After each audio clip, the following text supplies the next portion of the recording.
there, this is Fun with Research, and I am Susan Beyer. I'm glad you're here today. Listen, I see you out there, you people who love to make your surveys fun and fancy and pretty.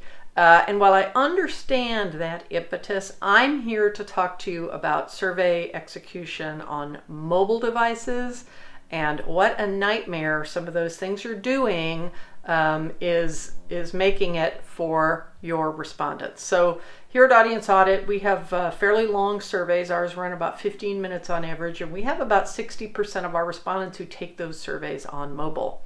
So there's a lot of people who are likely participating in your research on a mobile device, which is, as you know, a pretty small screen in a lot of cases. Now, making your surveys work on mobile isn't just shrinking the text so that they can see it all on one screen.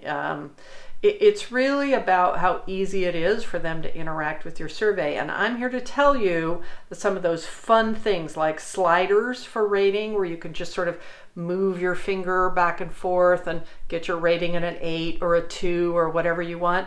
Those are very difficult sometimes on mobile. All mobile devices manifest things differently. Sliders in particular can be really problematic for folks. The other example I'm going to give you is rankings. You know, those things where you can sort of drag and drop and pull things around.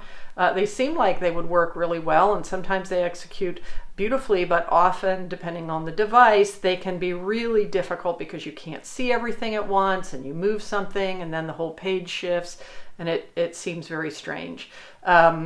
If you are using a common survey platform like Survey Gizmo or SurveyMonkey, they will often have the option for you to click on a view to see how your survey is going to manifest on mobile. Now, keep in mind, every mobile device is different, and some systems show things a little differently, but it'll at least give you a good idea of what you're looking at, and they'll probably give you the option to do things like, instead of serving up a page of questions where you might have 2 or 3 different questions if someone's on a laptop or a desktop, maybe on a mobile device, instead of serving up the page, you decide you want to serve up one question at a time. And a lot of systems will allow you to do that automatically without having to rebuild your survey for mobile. Some of them will warn you if you have questions from a usability standpoint that are problematic on mobile.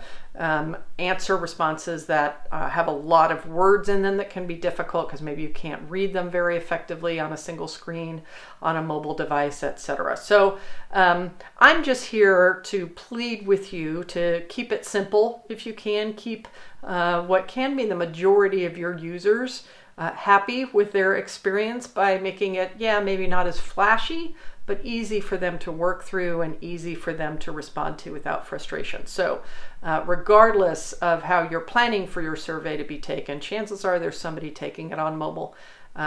So give those folks a thought. Keep it simple if you can. Thanks. I'll talk to you next week on Fun with Research.